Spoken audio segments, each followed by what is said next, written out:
Welcome back. This is going to be purely exploring the Encyclopedia Galactica today. This will probably have a lot of cuts in it, as there will be a number of entries which I have nothing interesting to say, about which I have nothing interesting to say. This will also probably have some repeats from things I've said earlier, because I can't keep track of what I've made comments about already. Hober Mallow. Okay. Very big, important guy. Hober Mallow was an interesting character. He was not from Terminus. He was from Smyrna, which is one of the original four kingdoms. And this is thematically very important because it's supposed to he becomes a hero to the Foundation, joins it right alongside the likes of Salvor Hardin, one step below Harry Seldon. And this is important because it's supposed to show that it's not Terminus controlling the other nations. It's not dominating it in the way that Trantor dominated the Empire. The other nations, when they join the Foundation, they become part of the Foundation. They are now Foundationers. Hober Mallow, one of the most famous and storied figures in Foundation history, is sometimes forgotten that Hober Mallow began life as an ordinary trader. It is never forgotten that he ended it as the first of the merchant princes. Yeah, so this is a direct quote, in fact, from the Encyclopedia Galactica as presented in that story, in The Merchant Princes, or as it was originally titled, The Big and the Little. Yeah, so that is actually Asimov's own writing. Salvor Hardin, the other big major figure, he is I believe the only figure to have taken part in two crises, and not only that, to have been the leader in two crises, the first and second crisis. He was the first mayor of the Foundation, and the first mayor of Terminus, and therefore the first leader of the Foundation, I should say. Political operative, epigrammist, yeah, he had a number of epigrams associated with him. Six-term mayor of Terminus City. Let's see, so the first two crises, he was mayor in both of them. They took place 30 years apart, so I guess, I don't know if it was ever established how long the term of a mayor is, but I guess it would, if it were 5 years long, that would work out. Salvor Hardin was renowned for masterfully manipulating the Foundation's foreign policy. Yes, absolutely true. In both crises, that was his thing. Often Hardin's most memorable axioms, I think they mean maxims there, but this is, of course, reference to the epigrammist thing, which some say was emblematic of the mayor's personality. While violence is the last refuge of the incompetent, one must never let your sense of morals prevent you from doing what's right. Yeah, those are both quotes from him. It is often forgotten, however, that when he first said violence is the last refuge of the incompetent, that was only the first half of the sentence. The second half is, but I'm not going to roll out the red carpet and let those Anacreonians, those foreigners, take control of this place. However, he did also just later on in the second crisis just quote the violence is the last refuge of the incompetent on its own. And it does seem to have genuinely been but the thing is, saying that these are contradictory, although he does sometimes contradict himself, in this case I don't think it's true, because his complaint about violence, it wasn't that he thought it was immoral. His complaint about violence was that he thought it was ineffective. He thought it was an inefficient way to get what you want. Harry Seldon, obviously major figure. Life of Harry Seldon is so little. Born in the 11,988th year of the Galactic era to middle-class parents on Helicon, Arcturus sector. This is an interesting thing. The Prelude to Foundation was published in 1988. Now, that does not mean it was published exactly 10,000 years before he was born, because that's a different calendar. That's the AD calendar. This is the GE calendar, which starts from the date when the Galactic Empire was formed. However, and that was also not like he chose the year.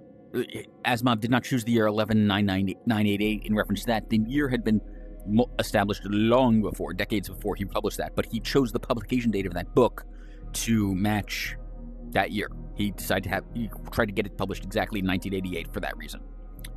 Anecdotes concerning his ability are innumerable, and some are contradictory. That is an actual quote. I think some of this may also be actual quotes from the Encyclopedia Galactica, but this anecdote sentence is definitely a quote from the Encyclopedia Galactica. This, again, undoubtedly his greatest contributions are the field of psychohistory. Yes, direct quote. Yeah, everything starting from the anecdotes is direct quote. Hugo Emerald. Math considered most responsible for working out the deal. That is correct. Born into yada yada. Yes. This here is another direct quote. Not for the fact that Seldon by accident encountered him. This is cutting off in a different place than in the original. It's saying during the period known as the Flight, chiefly responsible for the invention of the Prime Radiant. That is not true, I believe. Seldon himself worked out this major circuitry of the Prime Radiant. Stories claim Emerald built the prototype circuitry by hand. I don't remember that one. Zor. Now, Zor is, as mentioned, something invented for this game. So this will almost certainly be entirely original material. Aha! Yes, important figure here. Even if he doesn't have arms in this particular image. Ancient non-humaniform robot with the alleged ability to read and influence human emotions. Okay, yeah, there is no way that should be in the Encyclopedia Galactica. This is accurate information, but there is no way the writers of Encyclopedia Galactica would have it. When Revanlov died, it passed these abilities to Daniil, credited with creating the Zeroth Law. He helped create it, but it was really Daniil who created it. Okay, most of that will be cut out. You will probably just see it cut there, with the exception of this card, because I didn't really have anything to say about any of the other figures there. Okay, and that was another one that will probably be cut out of most of the end here. Okay. The aristocratic Crodegree rose to power after the assassination of Cleon I, last of the Entons.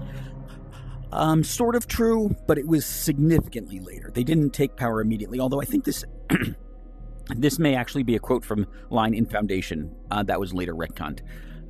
Formed an element of order during the centuries of instability and uncertainty in the Imperium. Under the control of the great families of the Chent and the Divarts, this, I'm pretty sure, is a direct quote from how it's described in the Psychohistorians, the first chapter of Foundation.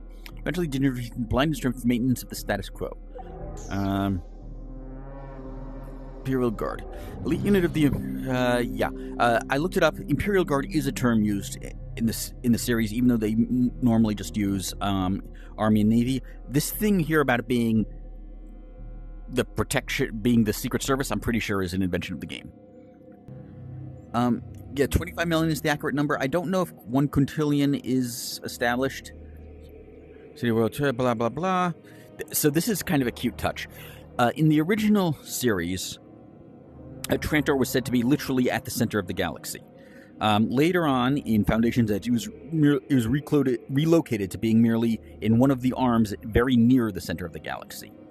And this is the way the game has found of reconciling these two things. It is sort of metaphorically, or perhaps sociologically, politically, the center of the galaxy, economically.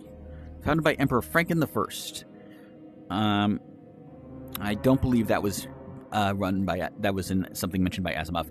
And in fact, so the Trantor, being based on the Roman Empire, sort of followed broadly the same history as the Roman Empire. It was first a kingdom, then a republic, and then an empire. The bit about it being a republic was mentioned only in one book, The Currents of Space.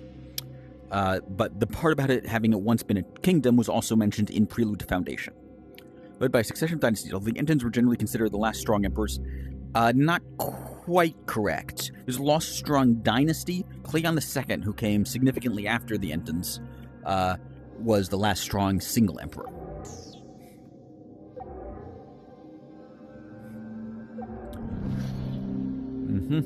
Yeah, the name Encyclopedia Foundation has a double meaning.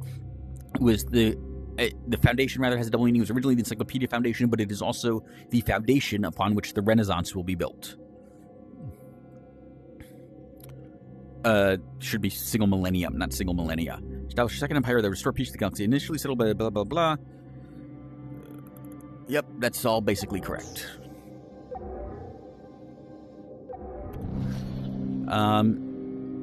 This, I'm pretty sure...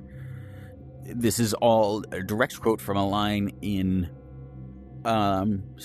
Foundation, from an Encyclopedia Galactica citation in Foundation, referring to the chapter, appropriately enough, The Traders, which was actually, I recently learned this, originally the chapter The Traders took place after the chapter The Merchant Princes. When it was published in the book, they reorganized it. It also, the character was the same character who became the trader spy, in the first half of Foundation and Empire. He was renamed here, so they are now two separate characters, decomposite. Yep. This is basically correct. Well, so sort of. Yeah, I guess it only became formally its own thing, Anacreon, in 50 FE, according to the original book. The later revisions in Forward the Foundation indicated that the rebellions and so forth started significantly earlier, during Selden's lifetime.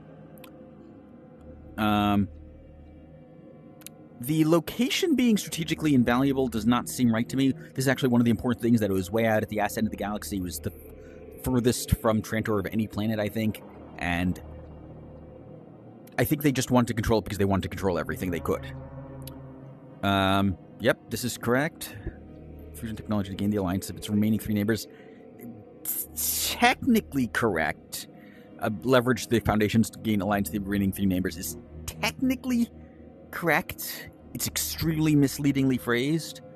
But yeah, if you sit down with a dictionary and look at it, then yes, it is that does not technically contradict any events in the story. Yep, this is all true, and this is in setting up the second crisis. Yep, that's correct.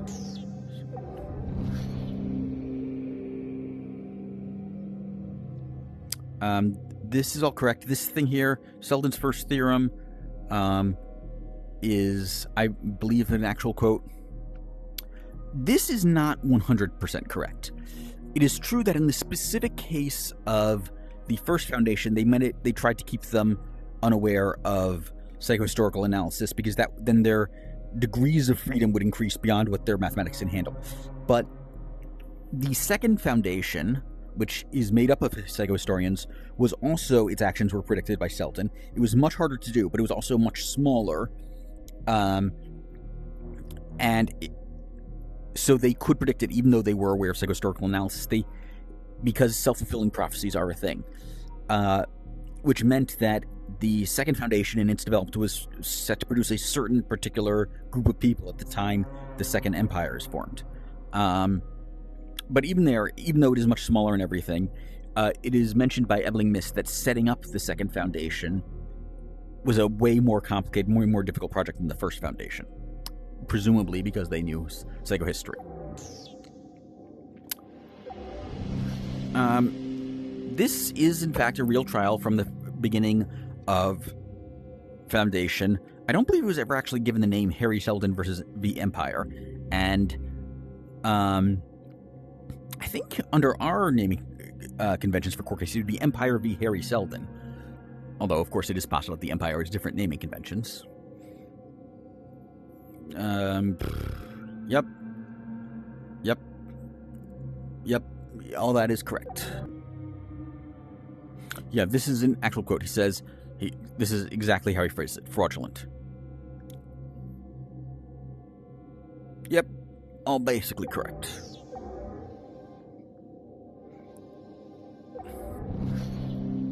Yep, this is an actual quote from the Encyclopedia Galactica, although I don't think that, well, I could be wrong about that, actually.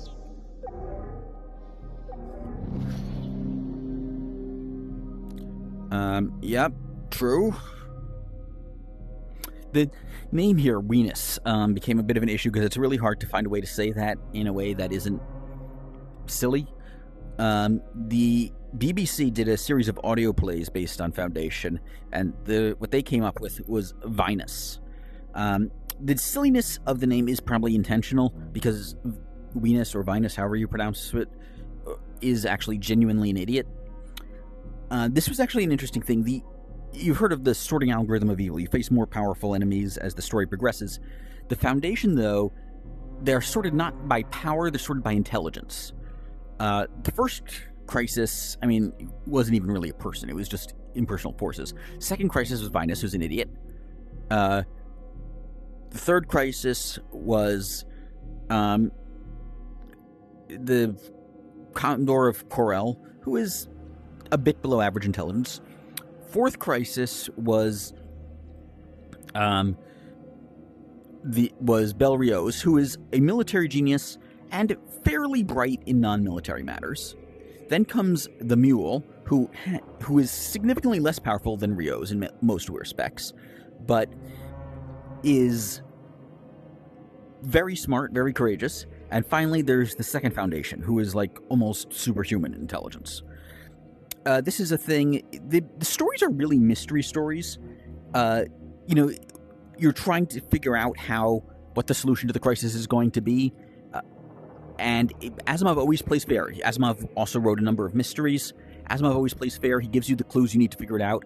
This is something Asimov did a lot, even on smaller scales. He'll often have a thing where a character says two things that seem like they're contradictory, and say, but I'm not contradicting myself. There is a way that both of these things can be true, and that's not just can you figure it out, and that's not just that character challenging the other character he's talking to figure it out. That's Asimov challenging the reader to see if you can figure it out before the character reveals it.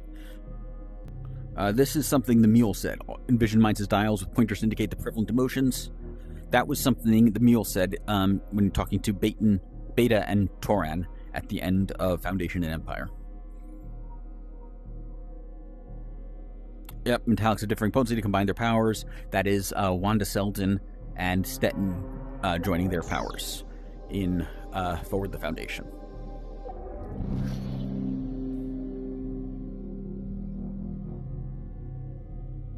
This has no basis in Asimov.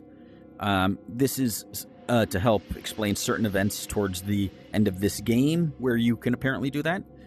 But there's no mention of any sort of bullet time in Asimov.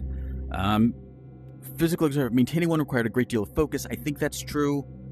There's some sort of contradictory discussions of this in Foundation and Empire and Second Foundation, where Channis is talking about things about how it takes him effort to maintain a field to prevent the mule from affecting his mind, but it takes no effort for the mule to keep up his attack on him.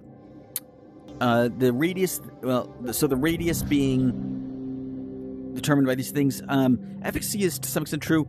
In the original trilogy, members of the Second Foundation have to be in eyesight. The mule does not.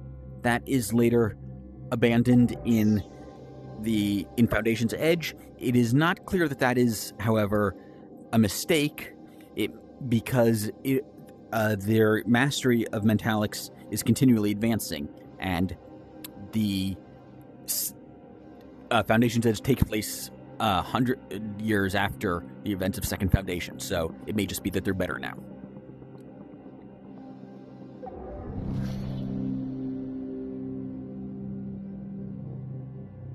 I mentioned about the Innator could be learned as a sort of in-joke in the first video in this series.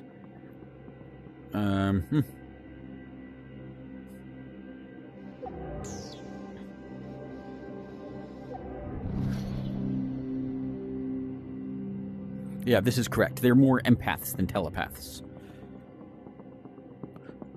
Okay, so this is their attempt to sort of reconcile why you can hear words in this game, that your mind is translating it into words, which is great so far as it goes. It does not explain why I can read passwords from people's minds.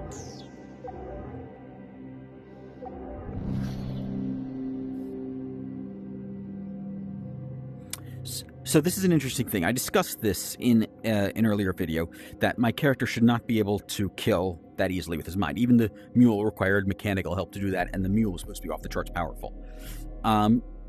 However, they say here, the way you're doing this is by introducing a continual state of high efficiency to the brain, which would ultimately prove to be useful. Yes, but the key word there is ultimately. The mule could do that, and that would kill, but it took weeks or even months to do so. So it should not be able to just force choke people like Darth Vader here. Now, Schwartz in Pebble in the Sky could kill with his mind, but his ability was very different from Metallic's ability, rather than the ability of most Metallics. Not only that he had extra powers, but he also lacked some of the things. He could only affect one person at a time, or read one person at a time with his mind touch, whereas most Metallics did not have that limitation. So yeah, his ability was given by a machine that actually physically altered his brain, and is significantly different from Metallics as presented elsewhere in the setting. Conversion. This is something the mule did. Yeah, this is the thing the mule often did to convert people, and in fact, enforced and helpless loyalty is, I think, an actual quote from Asimov there.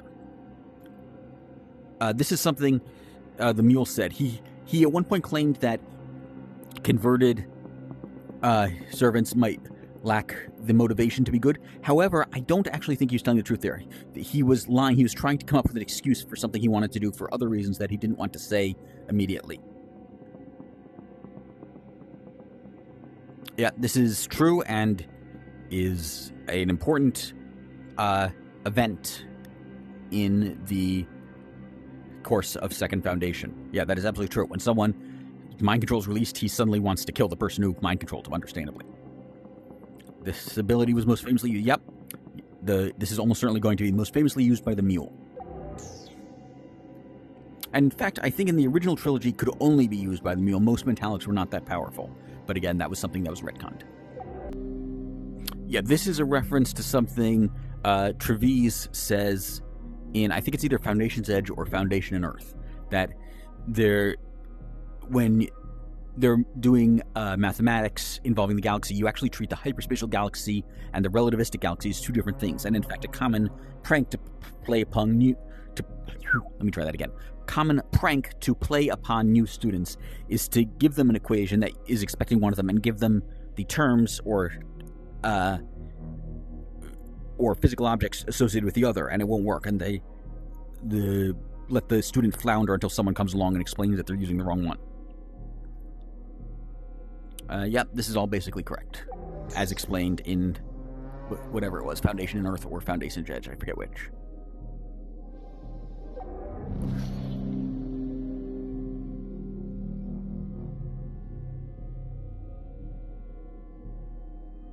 Yep, this is correct. This was a major thing that first convinced Salvor Hardin that the Empire was in decline. When there was an accident with a nuclear reactor, the Empire's representative, Anselm Roderick,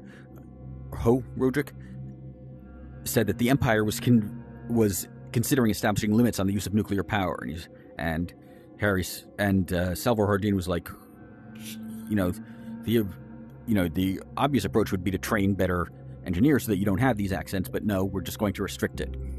Decreases in innovation, yeah.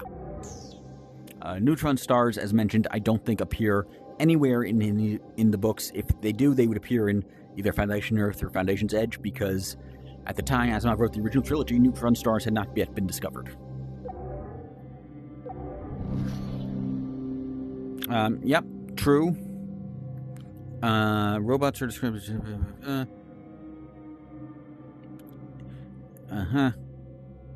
Seychelles. Where is Seychelles from? Seychelles. Oh, that's bugging me, because Seychelles is something from the Foundation trilogy, and I can't place it. Yeah, in the real world, of course, it was a single individual, Asimov himself, who authored these, and are probably the most famous thing he ever wrote. But there is no single person they are attributed to in this series. However, they probably could be written by a single person, because, at least in the early robot stories, only one company, U.S. Robots and Mechanical Men, which is a 50s era name for a company if I ever heard one, was the only one that could make these robots. They had the patents on the positronic brains. Later on, other groups, the Elijah Bailey books, which take place thousands of years later, many different groups are making robots. And all robots are made that way because the usage of these things are so foundational to the way the robot brain is designed, that even if you wanted to build one without these laws, you realistically couldn't. You would have to restart everything from scratch.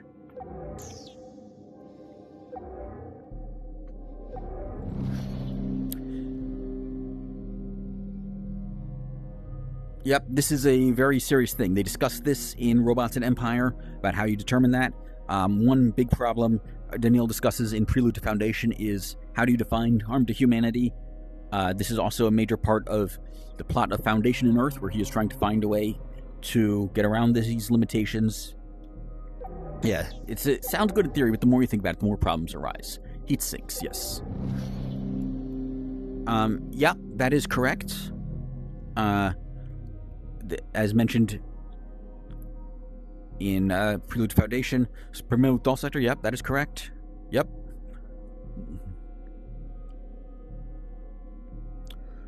Yep, that is definitely true. Very unsafe working conditions. Yeah, this is all basically description of a thing that happened in Prelude to Foundation. Okay, yep.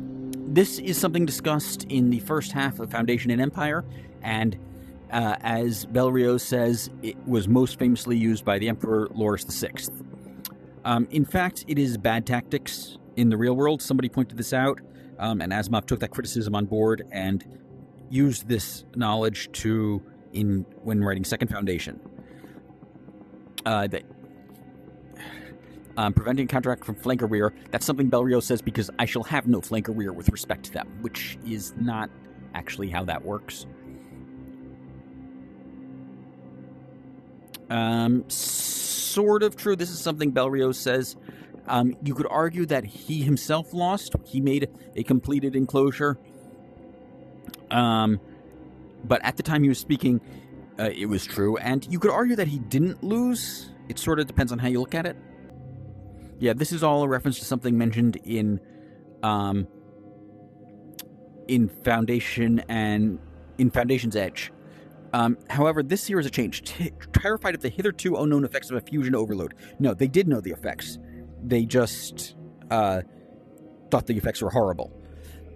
This was part of Asimov's writing during the Cold War. He wanted to establish that they had strong, when the prospect of nuclear war was terrifying, he wanted to establish that they had strong prejudices against it, which is actually a bit inconsistent, because in Pebble in the Sky, it's mentioned that nuclear explosions aren't used, not because there's a taboo, but because they now have good defenses against them. This is probably a reference to something mentioned in Forward the Foundation, where certain agents of his are sent to Anacreon to stage revolts, which will eventually lead to Anacreon's succession. Yep, true. This is this game's attempt to reconcile those two conflicting stories of the origin of the secession. The Loris mentioned here is not the Loris I mentioned a little bit earlier, Loris VI, the Emperor. Loris is either a system or one of the four kingdoms. The only four kingdoms that are definitively named the only two of the four are Anacreon, the biggest and most powerful of them, and Smyrna, which is where Homer Mallow is from. Loris might be one of the four kingdoms, but may just be some region within the four kingdoms. Smyrna is another one of the four kingdoms as mentioned. Santani is mentioned in a couple places. That's where Rach disappeared and probably died. Hallians, I don't remember.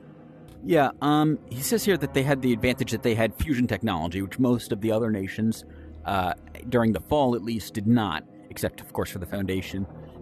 And this is something Asimov sort of overrates the importance of fusion technology, of atomic technology, or nucleics, as it was later renamed in the books.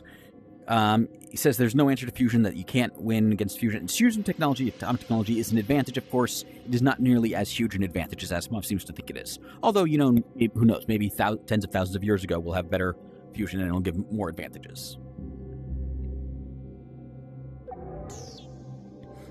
Actually, wait. This actually might be a reference to... this should be millennium, not millennia. Maybe a reference to something Cheddar Hammond mentions in Prelude to Foundation, where he, as one of the signs of the incipient fall, he mentions that more and more of the budget is going towards the military to help because of the concern of rebellions and civil wars. I don't believe this is ever mentioned in the series. Very little about warfare is ever mentioned. There are a few scenes where we see actual combat, but for the most part it takes place off-screen because Asimov was more interested in writing about political machinations and court intrigue than about war. This is actually one of my things I often like to say about people who want, whether you're going to like Asimov. I'm a big fan, but I recognize that he's not for everybody.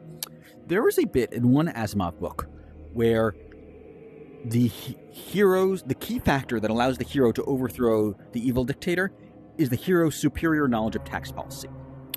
Now, right now, you are having one of two reactions. Either you think that sounds like an interesting and original twist, or you think that sounds boring and stupid. That reaction you are having is how you'll feel about Asimov in general. The other one thing I should say, that might discourage you from reading Asimov, is how do you feel about reading writers who are bad people? Because he definitely was. He is well known to have sexually harassed a number of women, most notably So, if you don't want to give money to the estate of a sexual harasser, I could certainly understand that.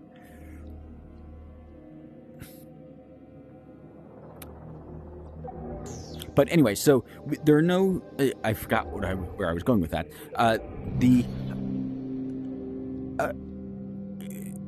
There are no mentions of hyperspatial missiles, I believe. We don't get that much detail. It does make a certain amount of sense, given the setting, although I'm not sure that you could get the hyperspatial... But no, actually it doesn't, because you need complicated calculations for missiles, which today would be no problem, because you just have a computer on board, but at the time Asimov was writing, they didn't have those. You had to have a human being do it. Now, Asimov actually did write a story called The Feeling of Power, in which they put humans on suicide missions inside missiles,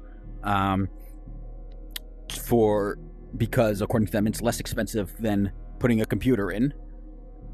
He, of course, did not foresee the tremendous decrease in the cost of computers. And this is, of course, supposed to indicate that the regime sending these is amoral and ruthless in its battle.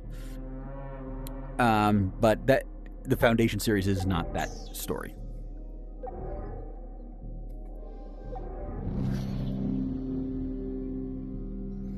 This, I'm pretty sure, is not Foundation. This is Star Wars.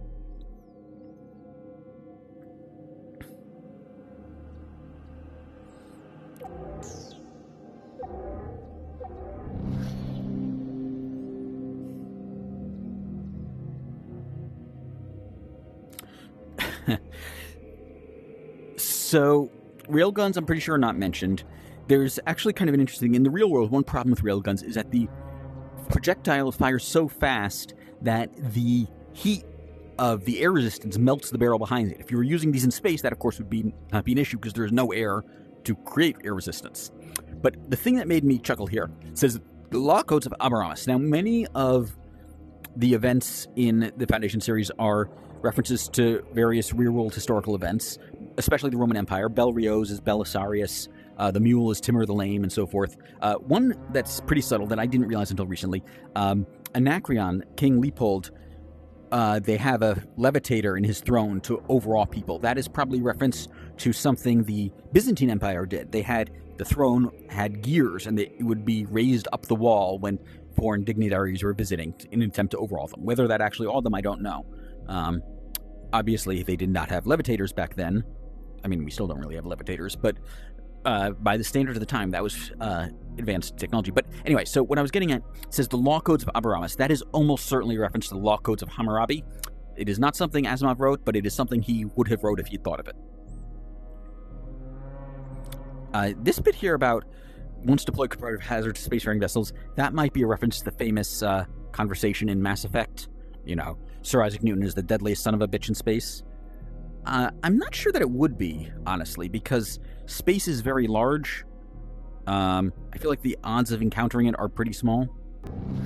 This is something mentioned in Prelude to Foundation. Initially limited to the Imperial sector of Trantor, they had... Yeah, this is exactly accurate, how it's described. And this is... Cheddar Hammond mentions this as one of the few recent innovations, but it's very restricted. There is no appetite for putting in the extra research that could turn into something bigger. This is sort of a prefiguring of the gravitic spaceship invented in Foundation's Edge, where they have advanced it to the point where they can be used as essentially a reactionless drive, extremely maneuverable.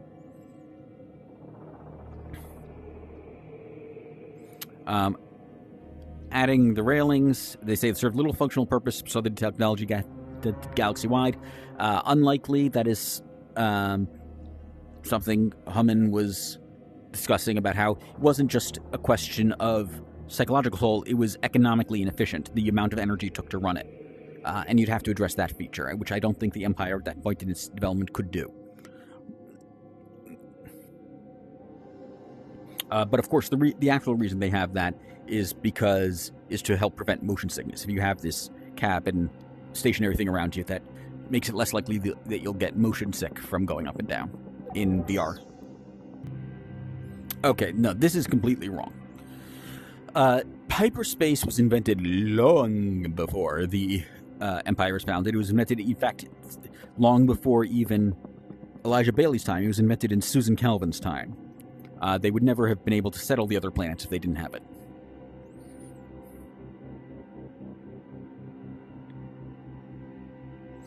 This is most of that work being precisely calculated ship's position on the galactic scale is a reference to something mentioned in the first half of Second Foundation, where Channis is navigating through the planets, and it's mentioned essentially a dashed line, that, if you pictured it, where most of it, and they have an invention in there that's supposed to help you locate. It's called the Eye or something like that, and it requires a human being to precisely control it.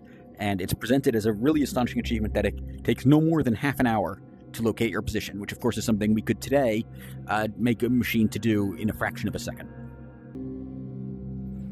I'm not sure if this part here about is an apparatus for solving psychohistorical equations. I'm not sure if that's correct, or it might, as I recall, it was mostly just used as a lookup and a way to display them. It did not actually do any computation itself. I could be wrong. Yep, true. The Alarmone device was one of the things involved there. That became an important thing that... I forget, actually. I get them mixed up whether it was Alarmone who developed the circuitry that could be used to compress it into a small enough place. Yeah, so this is something I complained about earlier, but I was wrong. I was saying that the Empire would not be able to make something that small. Well, it wasn't the Empire that made it. It was agents of the Foundation that made it. So, yeah, that makes sense that they could make something that small.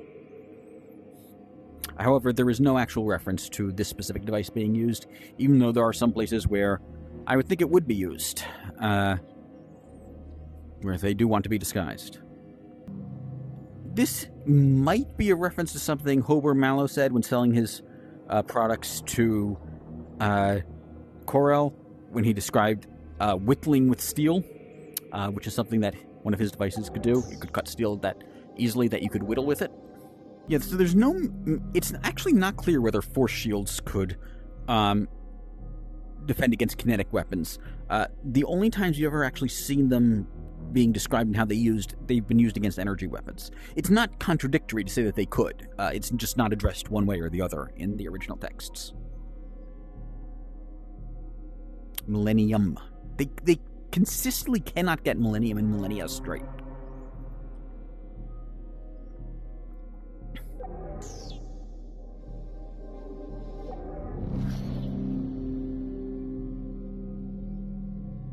That, I believe, is one of the emperors from whom the Y mayors are descended. Which is a little weird for him. Which is actually a little weird because they're talking about how it was very important and everything. And the emperors from whom the Y mayors are descended are supposed to be generally pretty undistinguished.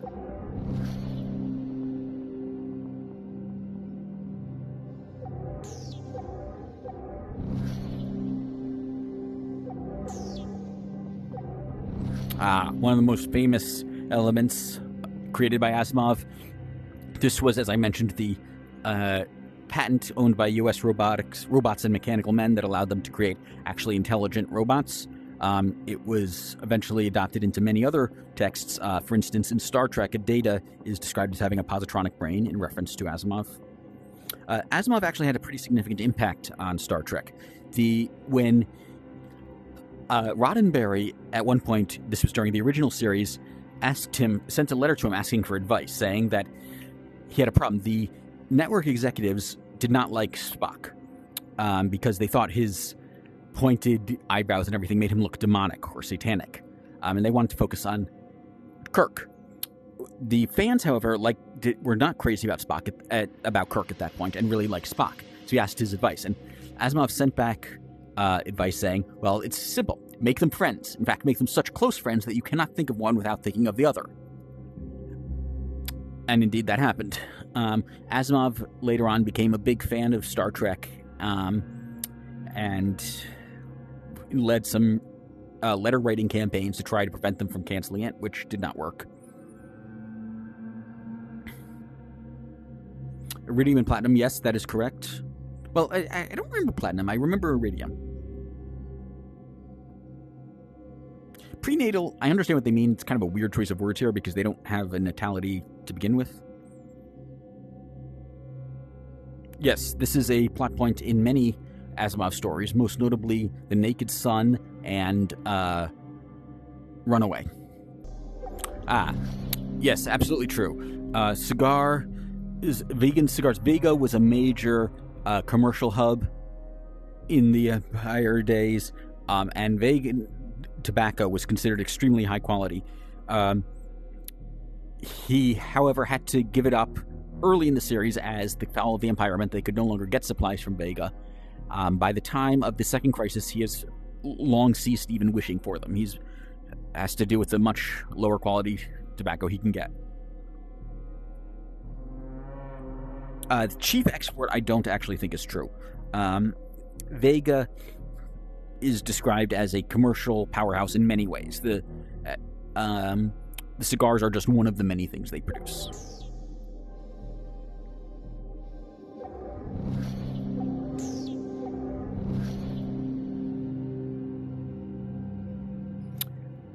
That I don't buy.